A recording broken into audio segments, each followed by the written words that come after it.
Good morning. I was reading the news this morning, like I always do. But I'm working right now, so I'm in my truck and I'm on the road trying to make some money, like all the other truck drivers. But I ran across this article and it was talking about the truckers. It was talking about how there's such a lack of truckers that they can't find truckers. So what the problem is that some of the repair shops. This article was from Minnesota, I think it was, but they're having a problem getting parts, and the reason why is because there's not enough trucks to bring those parts. There's not enough manufacturing building those parts, and just nobody's doing anything. The other day I went into, I'm trying to remember what store it was. I did go into a store and damn, I can't remember which one it is. You know why? Because I'm old. But anyway, so I went into a place and I'm looking, I go, holy cow, most of these shelves are really truth items it is. And I think it was a Walmart or I don't remember exactly where, but it was a big store. And so I was looking at a lot of the shelves. The shelves are, a lot of them are empty. I mean, and so I'm looking at that, and so I asked the one guy, I said, "What's going on?" He goes, "We're trying to restock, but we can't get it brought out. The manufacturers ain't producing." Biden created a problem. He created to where stay home. I'll give you $600 a week, even though you were only making 300, but I'll give you $600 to stay home. So if I was unemployed, I mean, if I got laid off, it was because of COVID. So if I got laid off and then I was making $400, 500, 600, even $700 a week, and somebody says, "Hey, dude, here's a paycheck for $600. All you have to do is sit at home." What would you do?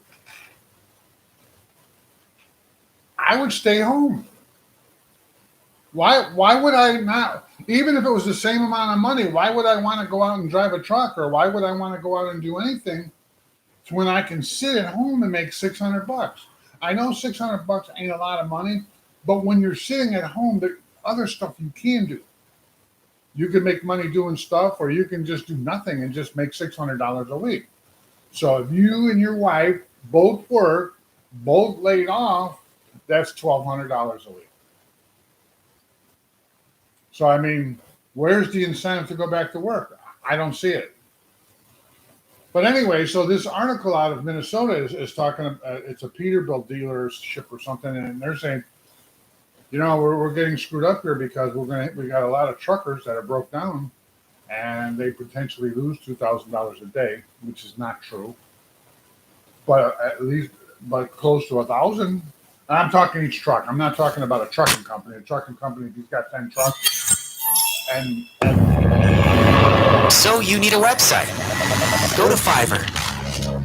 Get your website design, content writing, and digital marketing to boost traffic easy. For every step your business takes. There we go. I'm positive. But anyway, so that they could lose potentially $2,000 a day. That's not true for a single trucker, because I don't care what you're hauling, you're not making $2,000 a day. You're just not. If you're a team, I still don't think you could knock it out. You can probably get 12, but you're not going to make $2,000 a day. I really don't believe that. But anyway, and if you do, well, God bless you. You got something going on. Anyway, but if you had a trucking company and you had 10 trucks, or if you were JB Hunt and you had 50,000 trucks, and you're losing 1,000 per truck a day, that can really be a whole lot of money. I mean, it definitely can. But the problem is they're saying you can't get, we're 60,000 truckers short. Maybe. But now I'm going to go as an owner operator and a guy who owns his own company, and I'm going to tell you this, and this is a fact. I make enough money to support myself. But on the other hand, I'm not getting rich. And the reason why is because the expenses are so high that I would have to I would have to take my ELD, throw it away, and then hide from the state police and work as many hours as possible in order to make some money, to make some big time money. I mean, you would have to do that. I mean, you can't. At 10 and a half hours a day is all you can really drive. And if your average speed is 55 miles an hour, you're talking 550 miles per day. So if you're making $2 a mile, you're talking $1,000 if that's true. But anyway, you can't. And don't say because the speed limit's 70, I could average 70. No, you can't. As soon as you got to pee, you blew it. As soon as you stop for fuel, you blew it. As soon as you stop to get a burger, you blew it. As soon as you stop to get some pretzels and a candy bar and some fat food, you blew it. So you can't do that. You just can't make enough. So in any way, but the drivers, the problem, one of the problems that I see as a guy who owns his own company and being on the road, because I'm not a local driver, I'm a regional driver. And the reason I don't drive real far is because the price of tollways, if you go to the East Coast, it is so freaking expensive on your taxes. Not on your taxes, but I'm paying tolls. Go to New York. From Chicago to New York, ride the Pike out there. Now, I work for a tinker outfit, and I won't mention their name. And one time we were arguing a little bit, and they said, you ought to take this run out to New Jersey. I go, no, I don't want to run out there. It's too expensive on the Pike. And he replied to me, but that comes out of your taxes. You could take it off on your taxes, so it's okay to run the tollway. Wait a second. If I make $1,000 gross, just rough numbers, and I got to pay $200 in tollway, that means that load only paid me $800. Yeah, the $200 comes off your taxes, but the $200 that toll comes off the net. It comes off whatever the net is. Then you take out that $200, and then now your net is only $800. So it's not like that comes off the top of my earnings, and now instead of making $1,000, I actually only made gross $800. Even that, I mean, I don't care how you look at it, you lost $200 to go to the freaking East Coast, and you're going to pay $200 coming back. That's $400. And a lot of the rates coming back out of New Jersey, they're not there. You're not going to do it. You're not going to make all that money. So I mean that's an expensive cost running a tollway. So who wants to do that? I don't. And the harassment going through Pennsylvania, and the harassments on the scales, because in Pennsylvania, they go in the rest areas, the state troopers do, and they harass you in there. They wake you up, and then they want to do inspections on your truck while you're sleeping on your 10-hour break. I've seen it too many times. That's not fair. The driver's trying to get his sleep. Then you wonder why drivers are crashing. Give me a break here. But then, and here's the other thing about being a road driver. Nowhere to park. And we're 60,000 drivers short, and there's no parking? What if you had those extra 60,000 trucks on the road? There's nowhere to park. When I go to Ohio, and that's not very far, it's hard to find parking. If you do find a spot in a truck stop, you're going to have somebody tearing your truck up. But usually, the only spot that'll be left in that truck stop will be a corner spot where somebody's going to hit you coming around the curve, or someplace that you got to really work to get into, and there's a chance that you're going to hit somebody's truck, because that's why it's still open, because nobody was good enough to back into that hole. So I mean that this is what's going on. So there's nowhere to park, and now when you're on the road, everybody treats you like crap. The cars do, The state trooper stopping you all the time. And I'm not saying that, I'm not going to just say that the state troopers are strictly harassing you, but why ain't they stopping these cars that are going 80 miles an hour past my truck? Instead, they stopped me and they want to do an inspection on my truck. And I wasn't speeding and I'm not heavy. Well, 270, but I'm not heavy. I'm not overweight because I don't run overweight and I always scale my loads. My truck's in pretty decent shape. But they're going to stop me, but they don't stop the cars. And cars, they love to fly. So when I'm coming up on a truck in front of me, I need to go around him because I'm running a little faster than he is. Still under the speed limit, but some trucks are running 63. On flat ground, I run 63. I don't care who likes it. But when I get into the hills, I don't run 63, I run 70. And the reason why is because when I hit that next upgrade, if I don't have no speed behind my truck, my motor starts hard.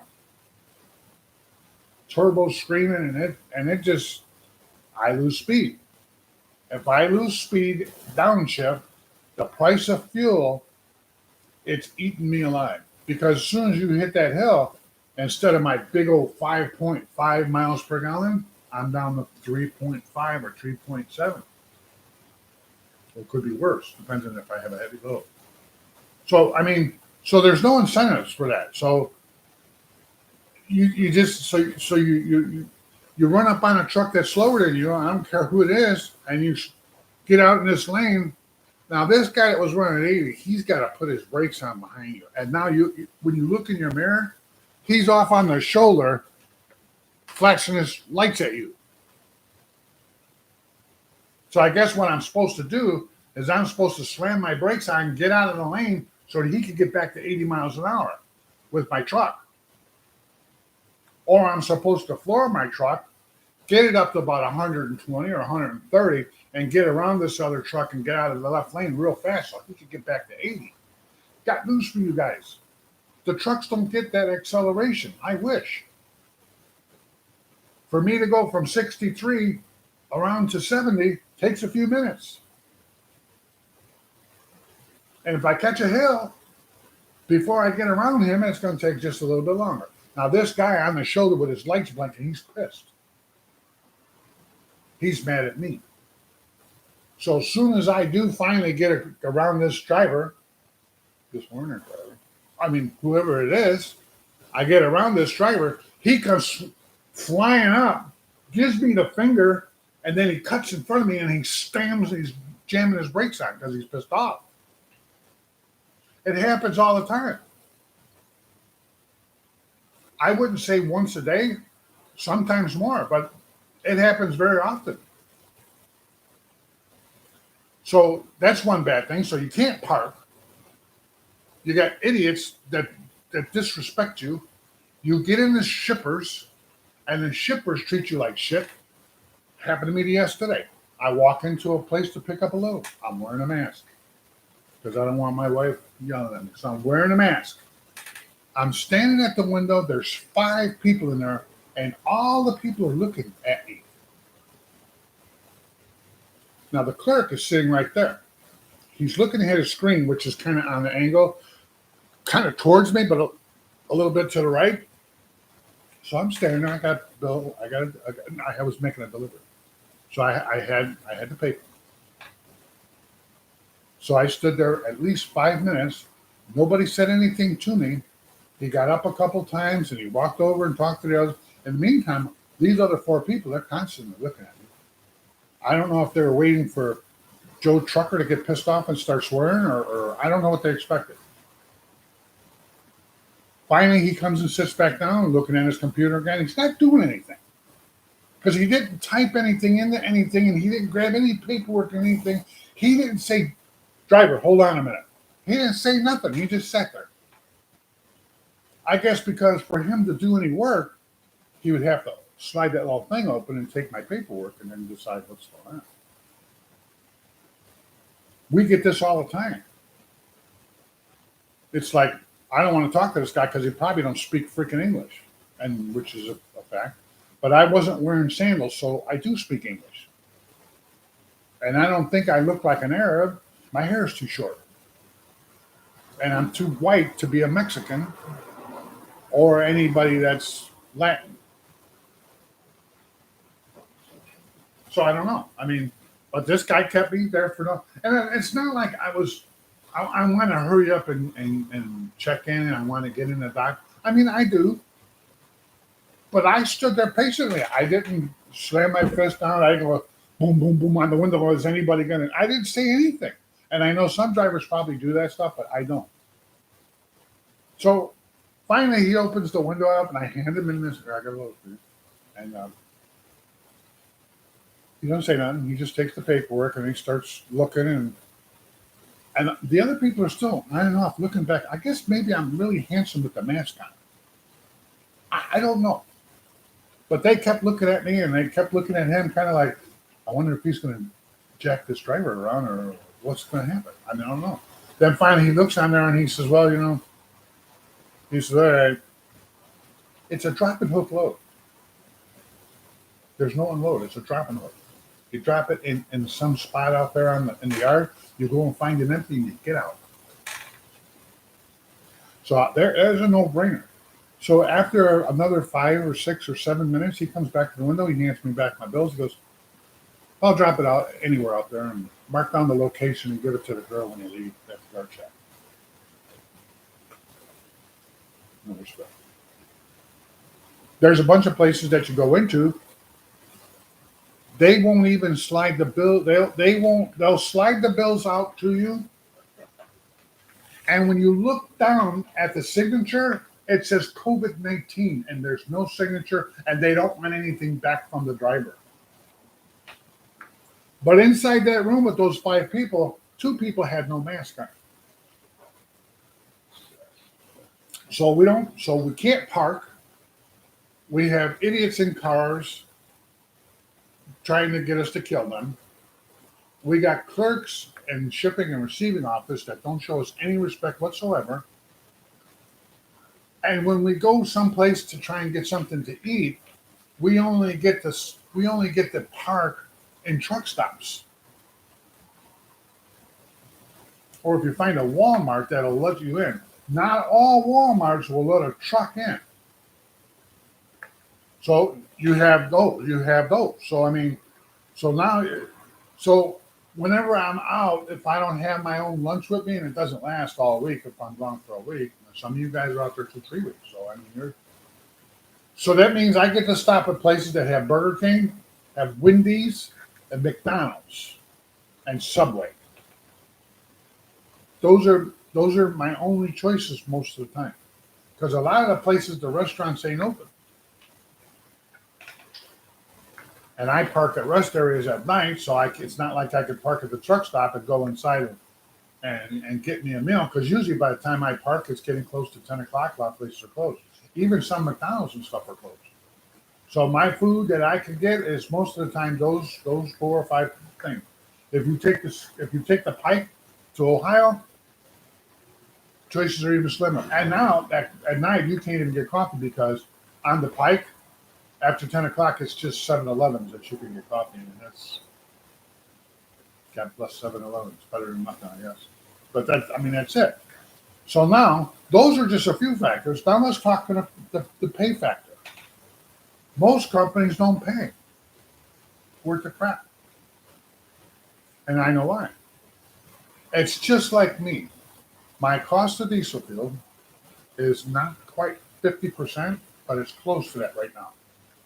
In some cases, it's a little over 50% because of the price of diesel fuel. The price of diesel fuel right now in Indiana is $3.83.9. So it's $3.84, which to me, when I buy 100 gallons of fuel, is $384 in diesel. Now the load only pays $700, so that leaves like $300 and something. So now that $300, if I tell my truck, you know what, you owe me $200 for making this run, this 10-hour run. My truck looks at me and says, you're out of your freaking mind. I can't give you $200. How could I only make $100? I got wear and tear, tires, engine. Oil changes. I have license plates, which is $2,000, and a lot of expenses on top of that. And I'm going to give you $200 for this one run because I have to get $200 if I'm going to make $1,000 for the week, and that's not a real lot of money. My truck says you ain't kidding, and I own that truck. I own the company, but my truck says if you take $200 and I break down, how are you going to fix me if you don't have no money in the bank? So my company can't pay me $1,000 a week. Not right now. Now think of the JB Hunts and the Runners and the others. I don't know how much they pay. I really don't. I see a lot of advertising and stuff that you could make $1,600 a week and you could get 5,000 miles. That's horseshit. You can't drive 5,000 miles a week. It's impossible. Think about it. At 10 hours a day, you can do 550 miles a day. If you're good and you're speeding, you can get 600, maybe 625. You can't maintain that. So 600. Say you can get $600, 600 miles a day, times 5 or 6 days. That's still only 4,800, and that's killing yourself. That's no sleep, running real hard, and taking a chance on being killed. So, where is the incentive for me as a person to be a truck driver? Now, I've been doing this stuff since '76. Life used to be good as a truck driver. It was. And some of these city drivers, they probably make pretty good money.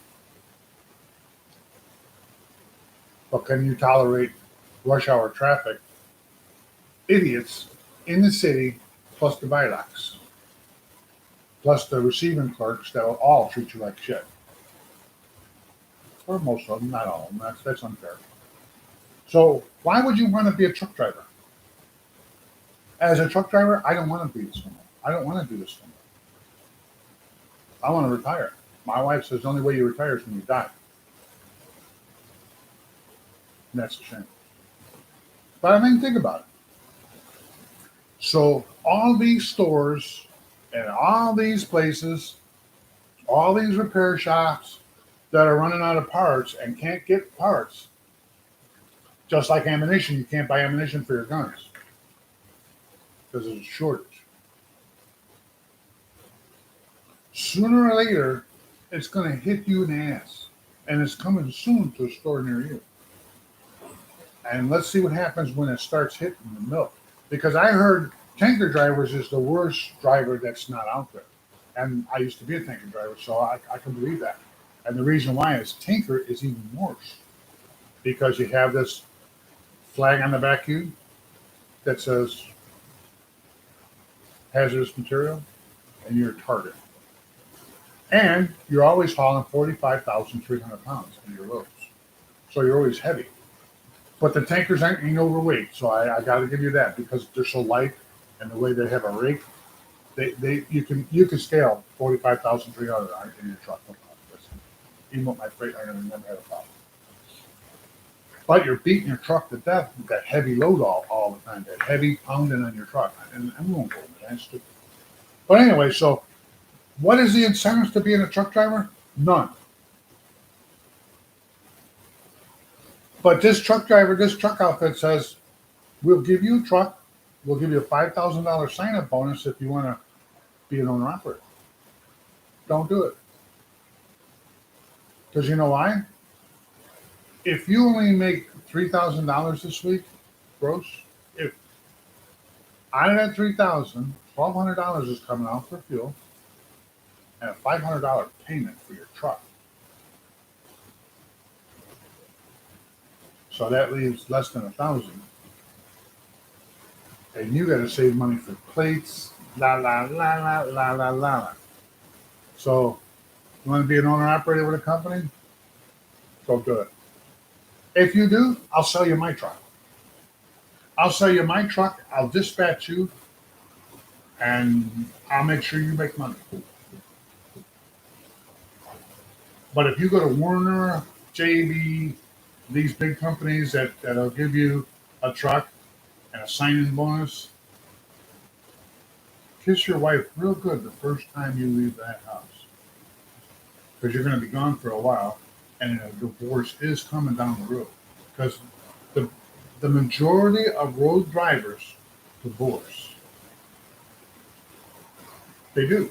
And the reason why is because you're not home. Wifey misses you. Not the sex. We're not talking about sex. We're talking about wifey misses being with a man. Having somebody to protect her at night. Someone to take care of those little brats so she can get a little bit of air. You're going to be gone for 3 weeks, minimum. If you work for me, I'll get you home every week or every 2 weeks. But if you work for somebody else, probably 3 weeks or a month. A friend of mine is out 3 months at a time. And that's at $15 every meal, 3 times a day. All the time that you're gone. So we won't even go into that cost. I got a video that tells you the breakdown and that stuff. But anyway, so you want to be a truck driver? Don't do it. What is the solution to all this stuff? Pay truck drivers more money. Increase the rates. Good luck with that. But no, the trucking industry wants to raise the insurance to $2 million policies. So what's going to happen with that? This driver, this owner-operator is going to take these keys and quit. And so will probably a million other truck drivers that own their own stuff because they can't afford to do that. I'll be damned if I'm going to only make $500 a week instead of $800 a week. And $800 a week for me to make that is kind of hard. I got to really, I ain't going to say I cheat because someone will turn me in. But you want to be a truck driver? Buy a model truck and drive it around your house and get a job at McDonald's or find a factory that'll pay you money. But you ain't going to make much money there either. So I don't know what the solution to this stuff is. All I know is that as a trucker, you get no respect, no sleep, no parking, no home life. You don't get anything. There's probably no retirement. So good luck with that. I don't mean to spoil your butt. But this world is coming to a serious end with this stuff, and I don't know what the solution is. But Biden changing and cutting all these tax cuts, it's going to make it worse than what's going on right now. Because he's reversing everything Trump did. Whether it's good or bad, he's just reversing it because, I'm going to reverse it. Because Trump made bad decisions. But diesel fuel was right around $2 a gallon when Trump was in. Now it's almost $4. So I was making some money. I started seeing daylight so I could buy a little extra stuff. Now I got to sell everything I bought. So anyway, I just want to tell you, if you're looking for truck drivers, you ain't going to find them here. And if you're thinking about being a truck driver or you want to go to truck driving school, don't be stupid. Peace. I'll see you later.